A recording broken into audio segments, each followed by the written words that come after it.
Maintenant on va parler des choses sérieuses, le prix, le budget total de ce voyage. Combien m'a coûté l'école pour 3 mois de formation? Je suis actuellement à 2773 €. Sachez que moi j'ai pris 8 semaines d'anglais général et 4 semaines en anglais business. Donc l'anglais business il coûte un peu plus cher. Donc c'est pour ça que le prix a un peu augmenté. Ce qui concerne le Airbnb, j'en suis à peu près à 6 000 €. Je vous promets que j'ai comparé avec les résidences et au final j'arrive à peu près au même prix.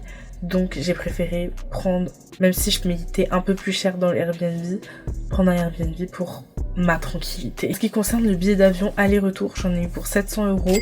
Sachez que j'ai quand même 2 valises en soute, donc ça m'a coûté un peu plus cher. Mais si on retire la deuxième valise en soute, vous en avez pour 500 € à peu près. Et enfin, j'ai pas encore payé mais l'assurance. Prenez une assurance voyage, c'est très important. Si vous voulez, j'en ferai une autre vidéo, mais pour l'instant, je n'ai pas encore payé mon assurance voyage. C'est l'un des seuls trucs qui me reste à payer pour ce voyage. Moi, je vais me tourner vers AXA.